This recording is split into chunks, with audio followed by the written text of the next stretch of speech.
just got back from a ride and I'm wolfing down some lunch. I made leftover rice, broccoli, and then I just made some egg whites for high protein, low-ish fiber. Right now I can't do like a 3-hour ride because I also need to fit in a swim. I'm just trying to get in as much training as I possibly can in the next week because I race on the 21st and it is currently the 13th. So I don't have much time. Try and get at least an hour of a swim in. Hi, Roy. Hi. But yeah, that's my plan. I haven't been to the pool in such a long time, so this feels kind of weird, but I'm excited to swim. I have a honey stinger gel with me. I did also have a liquid IV while I was on the bike, which is a formula with sugar, so a little extra carbs, so that's good. It's funny, I haven't driven in a little while because I've been in Germany. It always feels funny coming back and then going for my first drive.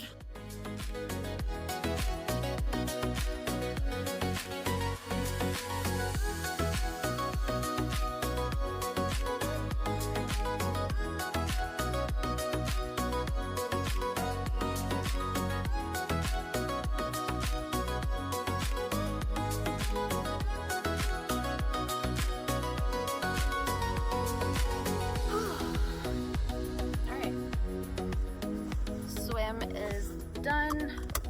That was my first 2K swim in so long. I had not been swimming.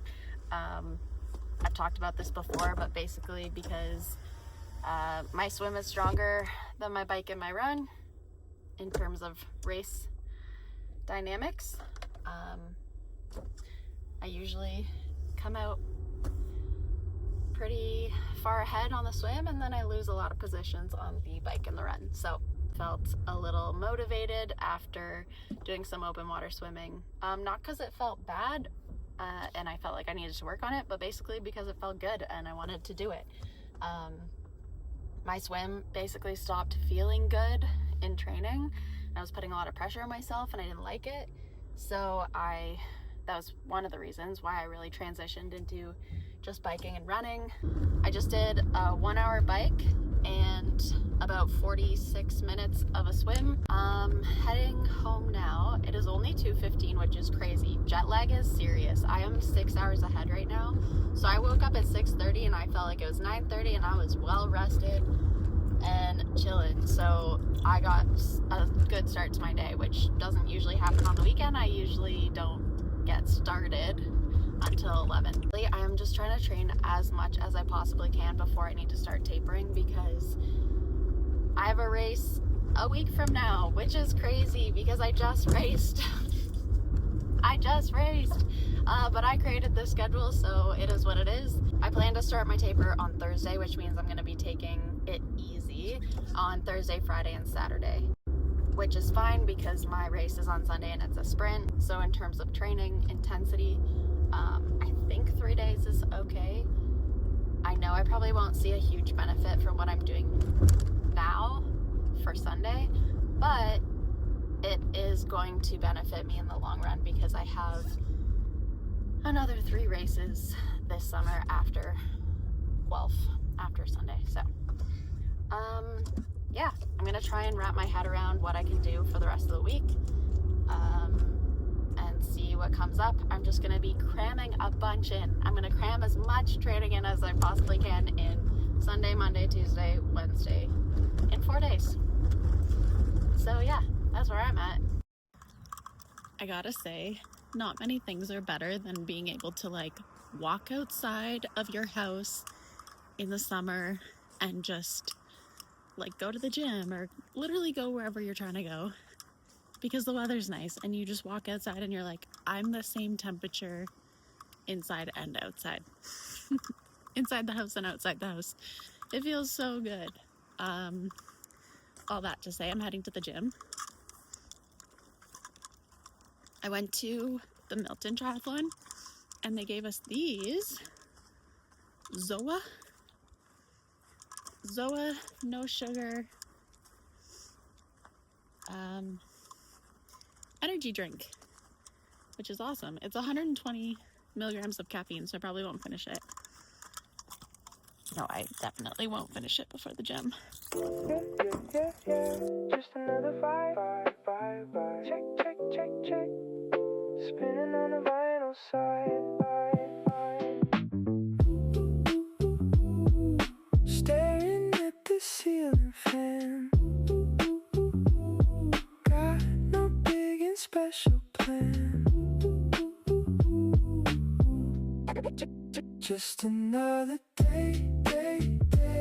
Floating all the gray away.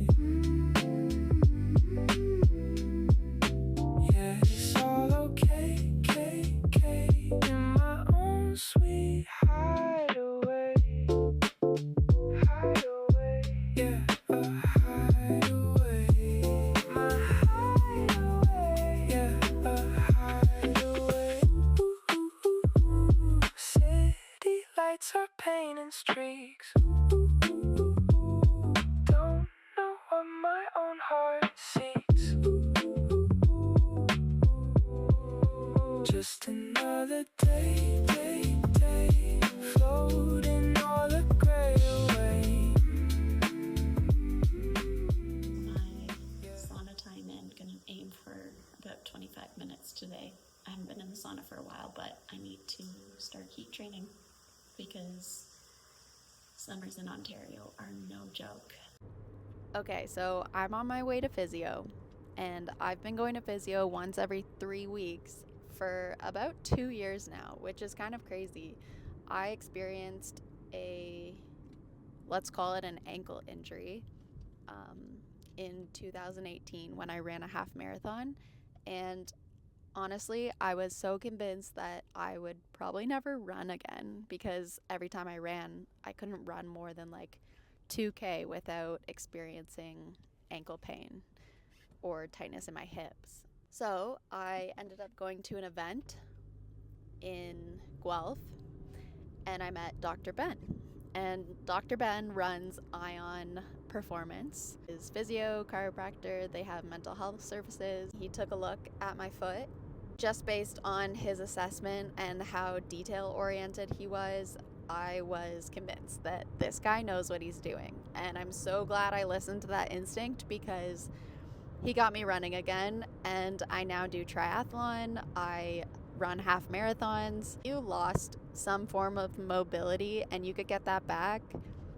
I just encourage everyone to go to him. I studied kinesiology in university, and I had gone to a number of physiotherapists over the years for various injuries, but I felt like I never really saw the improvement that I wanted to see. Actually started to make me think that physio was a bit of a hoax.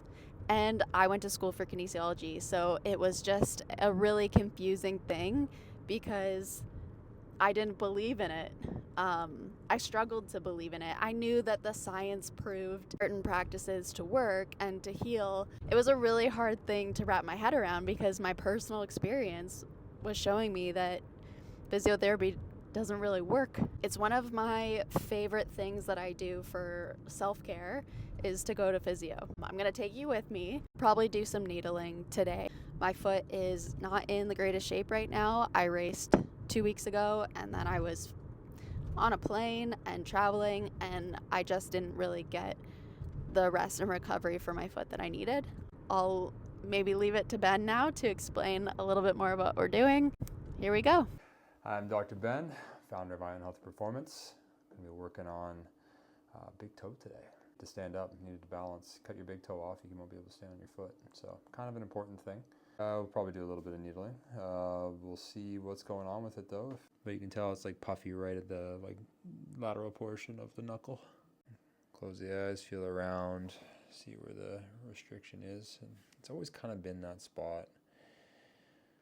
But we also know, that little nerve branch right there. Yeah. So it normally shouldn't be able to feel that nerve, but as we know, when it swells up, thickens up, can't roll over it as well. It just gets a little bit snappy in that spot. Hold your big toe up. Yeah, so the proximal portion of this foot, if we trace that nerve going down along the big toe, all the way to the arch. Likely pretty snappy and likely more painful right at the high friction points, which is that son of a bitch right there. On like stomach 36 or GB 34. Stomach 36 is going to give tib ant, and GB 34 usually you're getting peroneus longus. But right behind the fibular head, you can get that common peroneal nerve. And different branches of it are going to move the foot in different directions. So if I kind of come in here, I'm going to make sure we get a good spot. You can feel a little zappy. Oh, there it is. Yeah. Oh. So there's more of the down and out motion, but if I slightly change the angle, tib ant, Oh my God. and the extensor digitorum. Down and out, flexor digitorum, and then there's more tib ant right there. Usually it's a pretty instant relief though, and we'll see. That's achy, right? Yep. Yeah. So you feel that gummy feeling, which means I'm right on the joint line there. You found it. There we go. Is it more on the joint line? Probably not. It's crazy to be like, yep, there it is. Feel that right in the moment when it like reproduces that pain almost exactly. Yeah. Quite a bit better now. It's more lateral, right? So it's like a sticky feeling. It's like I'm putting a needle into gum. You know, as it loosened up and as we got a little blood flow in there from poking it, you could tell it was opening up and letting go. The needle was sliding a little smoother. That's a very fine line between getting this moving properly and pissing it off. We want to keep it moving as much as possible, particularly in areas like that that don't get a lot of blood flow. The more you keep it still, the stiffer it's going to get in response as it goes through the healing process. You want that pain and discomfort to exist at 3 out of 10. As long as you're not wincing and you're able to go and activate through that range of motion without putting so much strain on it that you are guarding to the pain stimulus, that's your sweet spot. Once you feel that you're getting to a point where you're tensing up because it's starting to hurt that much, that's too much. That doesn't mean load it. That doesn't mean, you know, put a bunch of plyometric dynamic movement while it's going through the healing process, but the more you can maintain that range of motion, the quicker that it's going to bounce back. Healing process is the same. It's like just how much more work you have to do to get you back to another functional level. Not thinking of the nervous system independently, but thinking of the nervous system as the thing that connects everything together. And that is not necessarily what we, you know, only do, but it's the thing that allows us to really get to the root cause of what's going on. If we can treat the nerves, we know that we can get the tissue to respond better. We know we can get your muscles firing better. We know we have better proprioception. We know we can manage the pain. So it's the root of all things. If we can think that way, better results, fewer visits, and clicky toes that now seem to be moving a little bit better. It is race morning. Bit of nerves, but feeling okay for the most part. I think I just feel like I haven't fully woken up yet, so I'll probably take a caffeine gel. 2 hours until my race start. I'm just trying to chill, trying to like take it all in. I've been pretty stressed the last little bit with like work and everything that I have going on. I have to hop on a plane tonight to go to BC, so just a lot going on. But yeah, I'm excited for the race. Keep kind of picturing it in my head because I've done this one before, so there's an element of familiarity, which is really nice. But my training's kind of been all over the place because of travel, so yeah, we'll see.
race 2 is done.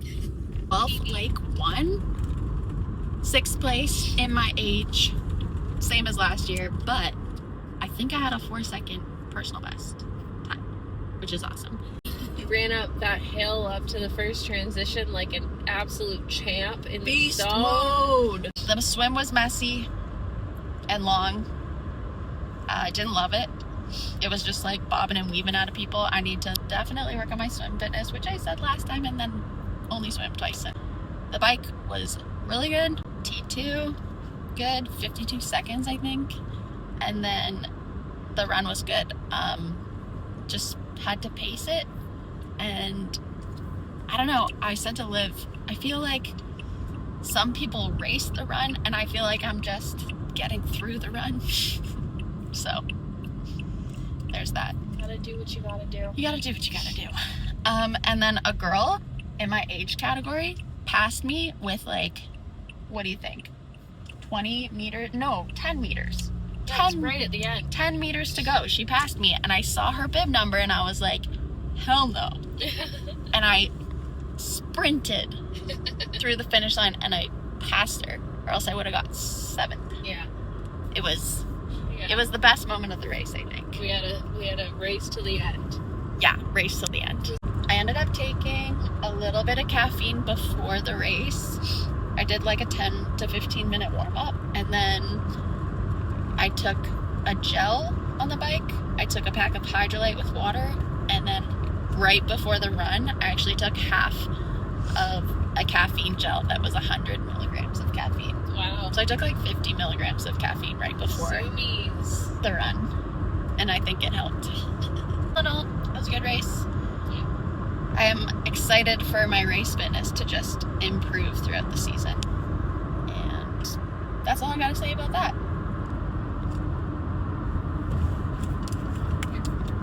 Good job. And that's right. Now, Next time. Bye, friends. and now I fly to Victoria in about 4 hours. Okay, bye.